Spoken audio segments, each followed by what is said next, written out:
Assalamualaikum. Halo teman-teman, ketemu lagi sama Kak Arin di pembelajaran Sejarah Peradaban Islam. Kali ini aku akan ngajakin kalian semua untuk kilas balik dan bernostalgia ke masa lalu.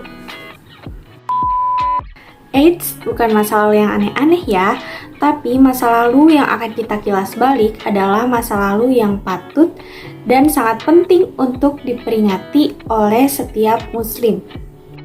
Jadi, kita akan kembali ke masa lalu di mana suatu peristiwa besar terjadi sepanjang sejarah peradaban Islam. Tapi sebelum kita masuk ke pembahasannya, ke peristiwanya, aku ingin mengenalkan satu sosok yang akan menemani kita sepanjang pembahasan sejarah peradaban Islam pada kali ini. Sosok ini adalah sosok yang begitu heroik, sosok yang begitu hebat, sosok yang begitu memiliki ambisi yang besar untuk mencapai cita-cita Islam yang maju dan berkembang di seluruh dunia. Kira-kira di antara kalian semua ada yang tahu nggak sih siapa sosok ini? Ya, jadi sosok ini adalah Salahuddin Al-Ayyubi. Ya, Salahuddin Al-Ayyubi. Mungkin sebagian di antara teman-teman ada yang udah mendengar bahkan tahu kisah dan siapa sosok Salahuddin Al-Ayyubi ini. Dan mungkin sebagian dari teman-teman yang lain ada yang belum tahu atau bahkan belum pernah mendengar nama dari sosok Salahuddin ini. Sosok Salahuddin Al-Ayyubi ini akan menemani kita sekaligus akan menjadi tokoh utama atau pemeran utama dalam pembahasan sejarah peradaban Islam pada kali ini. Setelah kakak kasih tahu clue atau pemeran utama yang ada dalam peristiwa besar ini, apakah kalian ada yang mengetahui apa peristiwa yang akan kita bahas pada hari ini? Baik, jadi peristiwa yang akan kita bahas pada kali ini adalah peristiwa mengenai pembebasan kota Al-Quds atau Baitul Maqdis. Nah, sebelum kita mulai untuk masuk ke peristiwanya, kita akan mengenal dulu sedikit mengenai pemeran utama dalam pembebasan Baitul Maqdis ini, yaitu Salahuddin Al-Ayyubi. Jadi, Salahuddin ini beliau memiliki nama lengkap Salahuddin Yusuf bin Ayyub. Beliau ini lahir pada tahun 532 Hijriah atau setara dengan 1137 Masehi di Trikit, sebuah kota yang berada di dekat Baghdad. Nah, beliau ini berasal dari keluarga yang mulia dan juga terpandang yang berkebangsaan Kurdi. Keluarga Salahuddin Al-Ayyubi ini menguasai wilayah Mesir dan juga Syam yang dikenal dengan dinasti Ayyubiyah. Selama kepemimpinan Salahuddin Al-Ayyubi ini, umat Islam atau kerajaan Islam itu bisa dikatakan mengalami kemajuan yang besar. Khususnya adalah terdapat satu peristiwa besar yang melibatkan Salahuddin Al-Ayyubi, yakni pembebasan kota Baitul Maqdis atau kota Al-Quds. Jadi, Al-Quds atau Baitul Maqdis ini adalah suatu tempat atau suatu wilayah yang bisa dikatakan wilayah yang suci. Kenapa? Karena yang pertama, Al-Quds ini adalah tempat yang pernah dijadikan kiblat pertama oleh kaum muslim sebelum kiblat dipindahkan ke Ka'bah yang sekarang berada di kota Mekah. Lalu yang selanjutnya, di wilayah Al-Quds atau Baitul Maqdis ini ada satu masjid yang bernama Masjidil Aqsa atau Masjid Al-Aqsa yang pada saat itu pernah dikunjungi oleh Rasulullah SAW. Dan pada saat itu Rasulullah memimpin para nabi untuk melakukan sholat di situ sebelum melakukan perjalanan Mi'rajnya. Lalu yang ketiga, Masjid Al-Aqsa ini adalah termasuk salah satu daripada masjid yang dianjurkan untuk dikunjungi oleh umat muslim. setelah Masjidil Haram dan Masjid Nabawi. Wilayah Al-Quds pada saat ini dikenal dengan wilayah Yerusalem atau wilayah yang berada di negara Palestina. Oke teman-teman, kalian semua udah tahu kan apa itu Al-Quds? Nah, setelah kalian mengetahui apa itu Al-Quds, maka kita akan langsung masuk ke peristiwa pembebasan Al-Quds ini oleh Salahuddin Al-Ayyubi. Oke teman-teman, ada satu hal yang perlu kalian ketahui tentang wilayah Al-Aqsa ini. Sebelum wilayah Baitul Maqdis ini dibebaskan oleh Salahuddin Al-Ayyubi, sebelumnya wilayah Baitul Maqdis ini pernah dibebaskan juga oleh salah satu khalifah Islam, yaitu Sayyidina Umar bin Khattab.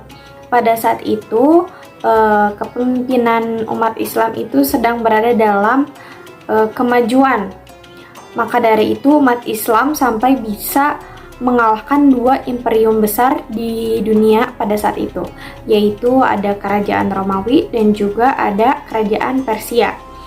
Nah, dan pada saat itu hal yang dilakukan oleh Sayyidina Umar dan juga para pasukan Muslim adalah mengepung kota Baitul Maqdis selama kurang lebih 6 bulan, sampai pada akhirnya wakil dari pasukan Romawi Bizantium itu yang bernama Patriark Sopronius, dia memberikan kunci Baitul Maqdis kepada Sayyidina Umar bin Khattab.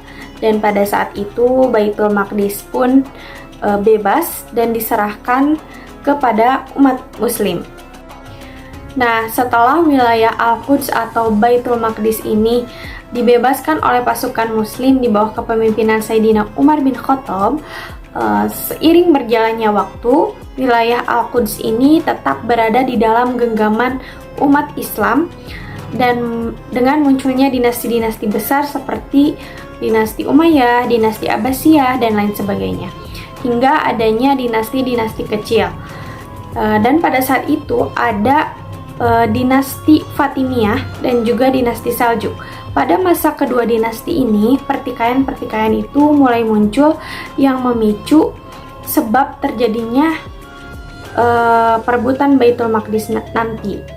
Nah, pertikaian-pertikaian ini berujung pada perebutan dua wilayah besar, yaitu wilayah Syam dan juga wilayah Hijaz, yang di dalam kedua wilayah ini terdapat 3 kota suci, yaitu kota Mekah, Madinah, dan juga Baitul Maqdis. Nah, pertikaian-pertikaian tersebut dimanfaatkan nih oleh pasukan salib yang pada saat itu gencar untuk memerangi kaum muslim dan mulai melakukan penaklukan wilayah. Pada tahun 1097 Masehi, pasukan salib ini menaklukkan banyak wilayah kekuasaan Islam, termasuk wilayah Anatolia, sebelum ke penaklukan wilayah Baitul Maqdis. Lalu, pada tahun 1099 Masehi, pasukan salib ini setidaknya melakukan 3 hal ke wilayah Baitul Maqdis atau Al-Quds. Yang pertama, mereka menyerang orang-orang yang berada di wilayah Baitul Maqdis pada saat itu, baik itu orang tua, perempuan, anak-anak, pokoknya semua orang yang ada di kota tersebut, di kota Baitul Maqdis, semuanya diserang, semuanya dibantai habis-habisan oleh pasukan salib, sampai jenazahnya, mayat-mayatnya itu ditumpuk-tumpuk layaknya sebuah benda. Benar-benar sadis. Lalu yang kedua, pasukan salib ini mengubah Masjidil Aqsa menjadi istana Yerusalem. Dan yang ketiga, pasukan salib ini mengubah kubah batu atau Dome of the Rock ini menjadi gereja. Dan pada akhirnya wilayah Baitul Maqdis ini dikuasai oleh pasukan salib. Dengan direbutnya wilayah Baitul Maqdis atau Al-Aqsa oleh pasukan salib ini, seiring berjalannya waktu, umat Islam ini ingin kembali membebaskan Baitul Maqdis. Pada saat itu terdapat tokoh, yaitu Imaduddin Zangki, kemudian Nuruddin Zangki yang merupakan leluhur dari Salahuddin Al-Ayyubi, yang berawal pada masa merekalah mimpi-mimpi umat Islam untuk membebaskan Baitul Maqdis tumbuh. Lalu pada saat itu mereka menaklukkan wilayah, yaitu ada wilayah Lebanon, Suriah, hingga ke Afrika Utara sebagai salah satu jalan untuk melakukan pembebasan kembali wilayah Al-Aqsa yang berada di genggaman pasukan salib. Hingga pada tahun 1177 Masehi, Salahuddin Al-Ayyubi ini berperang dengan pasukan salib yang pada saat itu berada di kepemimpinan Rainald dari Chatillon. Nah, pertempuran tersebut kemudian dikenal dengan nama Battle of Montgisard. Pertempuran ini bertujuan untuk mengambil alih wilayah-wilayah kekuasaan Islam oleh pasukan salib. Kala itu Salahuddin Al-Ayyubi mundur dan memutuskan pertempuran yang mengakibatkan Rainald mengganggu perdagangan Laut Merah yang menjadi jalur utama jamaah haji yang akan melakukan ibadah haji ke Mekah dan juga Madinah. Setelah pertempuran Battle of Montgisard, Salahuddin Al-Ayyubi ini kembali melakukan penyerbuan terhadap pasukan salib pada tahun 1183 Masehi karena Rainald ini mengancam akan menyerang Mekah dan juga Madinah. Pada saat itu Salahuddin Al-Ayyubi menang, lalu kemenangan Salahuddin Al-Ayyubi ini memicu atau menyulut amarah dari pasukan salib, dan pada saat itu pasukan salib pun melakukan pembunuhan dengan balas dendamnya membunuh kabilah yang akan melaksanakan ibadah haji. Karena perbuatan keji yang dilakukan oleh pasukan salib pada saat itu dengan membunuh kabilah-kabilah muslim yang akan melakukan ibadah haji, maka umat Islam di bawah kepemimpinan atau di bawah pimpinan Salahuddin Al-Ayyubi pada saat itu, yaitu pada tanggal 4 Juli 1187 Masehi, meletuslah Perang Hittin. Perang ini merupakan titik balik pasukan muslim dalam penaklukan Baitul Maqdis. Di bawah kepemimpinan Salahuddin Al-Ayyubi lah pasukan muslim meraih kemenangan pada saat itu. Mereka berhasil menangkap Rainald dan Guy de Lusion yang kala itu menjabat sebagai Raja Yerusalem atau Raja wilayah Baitul Maqdis yang sudah dikuasai oleh pasukan salib. Nah, setelah penangkapan pimpinan dari pasukan salib pada saat itu, berselang 2 bulan, wilayah Baitul Maqdis ini berhasil dibebaskan dan direbut kembali oleh pasukan muslim. Berbanding terbalik dengan cara yang dilakukan oleh pasukan salib, pasukan muslim ini justru sama sekali tidak menyakiti satu penduduk pun yang berada di wilayah Baitul Maqdis pada saat itu. Karena sebelumnya perebutan wilayah Baitul Maqdis yang dilakukan oleh pasukan salib ini sangat amat brutal hingga menimbulkan banyak korban. 70.000 umat muslim terbunuh secara brutal oleh pasukan salib pada saat itu. Namun, Salahuddin Al-Ayyubi beserta pasukan muslim itu merebut wilayah Baitul Maqdis dengan secara baik-baik tanpa menyakiti satu penduduk sekalipun. Nah, kemudian Baitul Maqdis ini menjadi wilayah umat Islam lagi. Kemudian ada Masjid Al-Aqsa. Masjid Al-Aqsa pun kembali menjadi masjid, dan juga Masjid Kubah Batu yang tadinya menjadi gereja itu kembali menjadi Masjid Kubah Batu yang bisa digunakan oleh umat Islam untuk melakukan ibadah. Dan Baitul Maqdis bebas setelah 88 tahun terjajah oleh pasukan salib. Nah, itulah tadi sekilas mengenai peristiwa pembebasan kota Baitul Maqdis yang dilakukan oleh Salahuddin Al-Ayyubi. Begitu heroik dan juga besarnya rasa keberanian yang dimiliki oleh sosok Salahuddin Al-Ayyubi ini sebagai pemimpin umat Islam pada saat itu, sampai beliau berambisi besar untuk mengambil dan merebut kembali wilayah yang sudah seharusnya menjadi hak umat Islam untuk dipegang kembali oleh kendali kekuasaan umat muslim. Oke, setelah kalian mengetahui peristiwa ini, kita udah nih flashback atau nostalgianya ke peristiwa tersebut. Nah, untuk melatih pemahaman kalian semua yang mengikuti pembelajaran pada saat ini, maka dari itu kakak akan memberikan beberapa soal yang akan kalian jawab sebagai pemahaman kalian terhadap peristiwa sejarah peradaban Islam pada kali ini. Apa nama perang yang menjadi titik balik pembebasan Baitul Maqdis oleh pasukan Salahuddin Al-Ayyubi? Itu soal yang pertama. Boleh kalian baca lagi. Kakak akan kasih waktu sekitar 5 detik ya.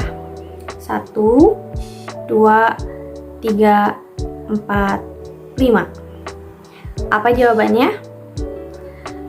Perang Hittin. Lanjut yang soal kedua. Soalnya adalah pada tanggal berapa meletusnya Perang Hittin? Ya, tanggal 4 Juli 1187. Nah, soal selanjutnya adalah pencocokan. Kalian bisa baca lalu kemudian cocokkan menurut pendapat kalian.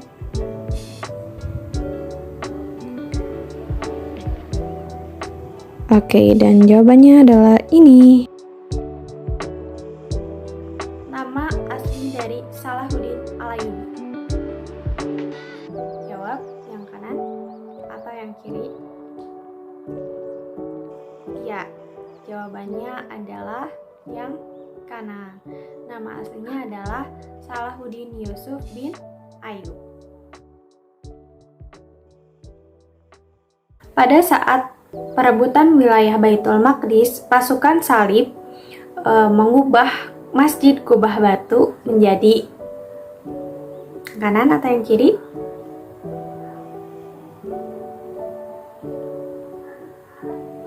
Ya, jawabannya adalah yang kiri. Mereka mengubah Masjid Kubah Batu menjadi gereja. Oke, baik.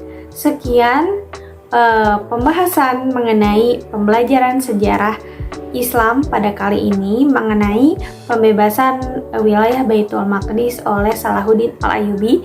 Semoga teman-teman semua pada paham dan semoga teman-teman semua bisa mendapatkan hikmah serta pelajaran dari pembelajaran pada kali ini. Sampai ketemu di pembelajaran selanjutnya bersama aku. Assalamualaikum warahmatullahi wabarakatuh. Salam sejarah.